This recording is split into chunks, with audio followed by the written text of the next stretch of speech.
too late for you guys. It is. Uh, I'm about to take you outside. I'm on my phone tonight because I'm having problems. I'm having issues with my laptop. My laptop is croaking on me. She's long had a problem, the keys sticking on the keyboard.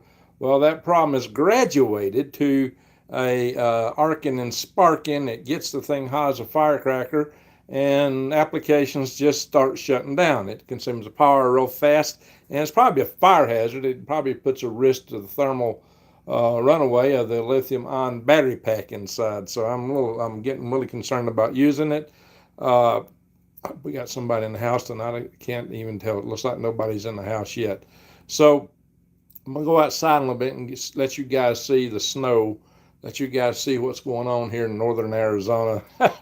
Here now, it's on the 20th day of. I got thumbs up and no people in the house. Something strange with it. Oh, now I'm seeing people come in. All righty. Hey, Arthur and Z, Fazioli. So we got a little snowstorm out here in northern Arizona right now, and on the 20th of April. On the 15th of April in Alabama, you can start planting your garden. Well, not so up here. But anyway, hey, we got Copenhagen in the house. Good to see Copenhagen here. Yeah, this is ours. We get a lot of people from other countries. We got Texas in the house, Central Time Zone. Either up late or up early. I don't know which. So, my friends, before I walk outside, we need to talk about a couple of things. I don't know how long I'm standing here in my coat because it's actually pretty darn warm in here. I'm kind of dressed for being outside. We have had bad winds and tornadoes up here in Hazel Green this year. Oh, yeah. I've heard about that. Hazel Green. Well, you're practically a neighbor, Z, because I was over in Tony right next to Hazel Green. Went to Hazel Green all the time. So you're an Alabama neighbor, old Alabama neighbor. John Edwards, how you doing? So, guys, here's the deal.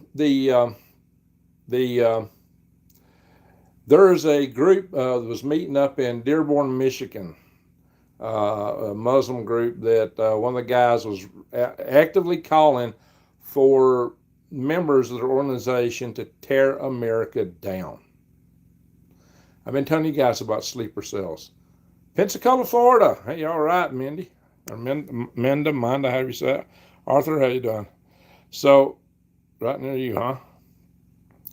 What's near you, Arthur? So, in any event, I've been warning you guys about sleeper cells. There are groups, Dearborn is considered the jihad capital of America. It's, we got to worry about domestic problems. Right now, we are sending a lot of our stuff both to the Mideast and to China. We are marshaling our forces. We're sending bombers. We're sending fighters. We are cleaning up old World War II airfields that have been grown up in jungle. Oh, you're near that area. You know what I'm talking about then, Arthur? Yeah, you know what I'm talking. Actually, it might have been Dearborn Heights, actually. So, yeah, I've been around there. I've been to Sterling Heights. I've been up in that area a couple of times. I used to work for Chrysler at one point in time right after I got out of college. And I worked for them. They spun off the group I worked for, and they became an independent company called PEI. We did test program sets for the M1 tank. The M1 tank was started by Chrysler. Chrysler sold that division to General Dynamics Land Systems Division. And then but they kept the group that built the test sets for a while because they also had another group in town, Huntsville, that did test sets for automobiles and automobile electronics. That was called later AccuStar, and eventually the AccuStar, and they made junk. The AccuStar eventually shut down. But the group I used to work for got sold out a couple of times, 2 or 3 times, and they're still operating. But anyway, so yeah, I've been up in Detroit. The first time I went up there, it was beautiful. I thought it was beautiful. I was very impressed. 10 years later, I went up, and that was over 20 years ago. That was like, I think the second time I went up there was probably, what was it? It was in the, it would have been in the 90s maybe. The whole place looked like it was falling apart. I don't know. It was just looked awful. And that's before it really fell apart. Jeez. Anyway, so town's over. So it's the next town. I'm outside Metro Detroit, Dearborn. Yeah, you know what I'm talking about then. These groups were actively calling for people to take down America, to take it down, to destroy the country. So we have people inside our borders who are somewhat less than absolutely friendly with us. Now, talking about people inside our borders that we sent outside the borders, and we got a certain party trying to bring them in. So there's this guy they're referring to, and what's his name? Garcia's his last name. You know, oh, he's just a Michigan. No, he's a Maryland dad. He's a Maryland guy, Maryland dad. What I haven't seen reported in any of the news so far is he actually got apprehended in Tennessee, and he had people with him that they thought he was trafficking. I mean, like slave trafficking. They thought he was involved in that. They arrested him, and the FBI under the Biden administration came in and told them to release this guy. This is a guy who had been charged twice federal judges said he was a member of MS-13. And yet we got a senator that just went down there trying to court him. Can you believe this crap? Can you believe it? The stuff, here's what tells me we're close to civil war. I got friends on Facebook that are, from the conservative side like myself, but, some of my friends come from, it's not just political, it's the space community, the organic gardening community, and there's a lot of liberals. The stuff the liberals post blow my mind. I saw a post by one of them that showed a whole bunch of these MS-13 gang members, kind of in a holding cell, and they were complaining about it. So, this is the way America is. America's terrible, blah, blah, blah, blah, blah, blah. I'm going,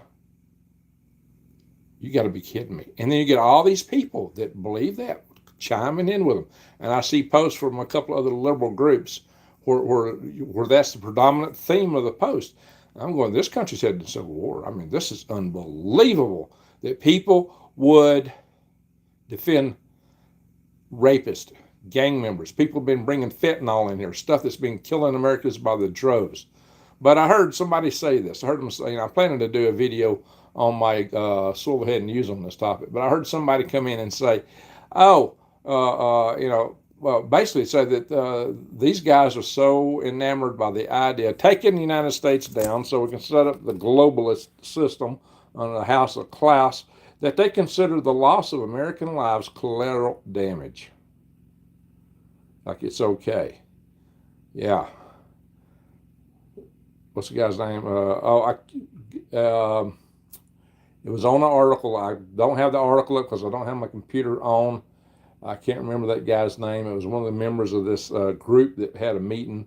And if I had my computer up, I'd be showing you all these tabs and articles. But my computer is having some severe issues right now. I'm able to work on it for short periods of time, and I just have to shut it off.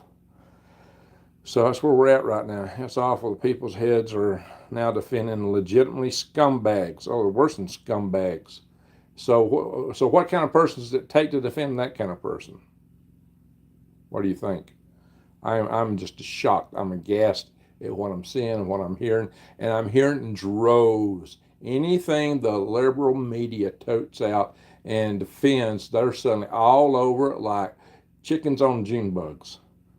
They're just all over it. This is the way to be. Let's defend. And the stuff they defend, it's like, you got to be kidding me. You're defending drug dealers. You're defending people that rape. You're defending people that traffic women and children.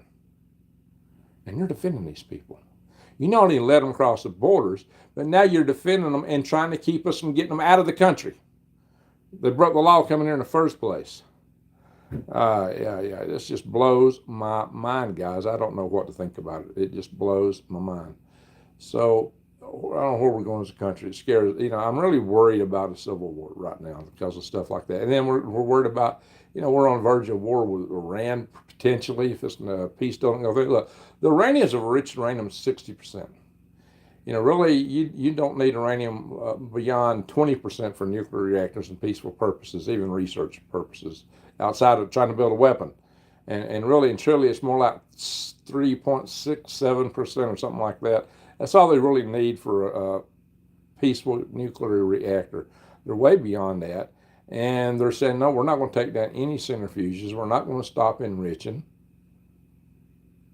And they don't even want the IAEA, the International Atomic Energy Association, whatever it's called, in there inspecting them. And the head of that group said, he's claiming now that Iran is close to building a bomb. There's no time where, he was kind of a holdout on that for a while, but he is there. So I don't know, guys. If we weren't all in the Middle East, maybe it wouldn't be our problem. Maybe we should just let Israel and them worry on their own. But Israel said they were striking on that United States, or they're just trying to get us, Iran to go them into attacking them first, so that we will chime in, because Israel don't have those deep penetrator bombs. I mean, yeah, we gave them a couple, but not enough to do the kind of damage. They don't have the aircraft to carry them. They got fighter jets. They don't have the big heavy bombers, so they got no way to deliver them. So I don't know, guys. We're heading, and considering these sleeper cells and things like that people talk about, we're heading towards some testy times. We got 44 in the house and only 20 thumbs up, guys. Now this says too hot, and that's now this says too hot, and I said no, it's not. It's cold in my part of Arizona. They don't believe it. I even had a few out here and they tell me, oh my God, I'm cold. And then they go back, even after seeing snow here in October, and then when I show them this stuff, they go, oh, how's that? No way. It's like, really? Are you kidding me? I've been telling you. And I still get people, even after I've been posting all this snow pictures on Facebook, I get people going, what? Huh? Every time, I can't be. It's Arizona. Arizona's cold, except for southern Arizona, down in the valley around Tucson, Phoenix. Arizona's a cold state. People don't know that. Yeah, I can get warm in the summer, but not as hot as Huntsville, Alabama. And they got to deal with humidity. The record high here is 104. The record high there is 114 with humidity and tornadoes. I'll take some over tornadoes any day. All right, guys. With that, I'm just going to have to say Greg out. Thanks for watching. Bye, y'all. I just can't go live tonight. It's killing me. Sorry, people. I got to find where the X button is here. Good night, y'all. Bye.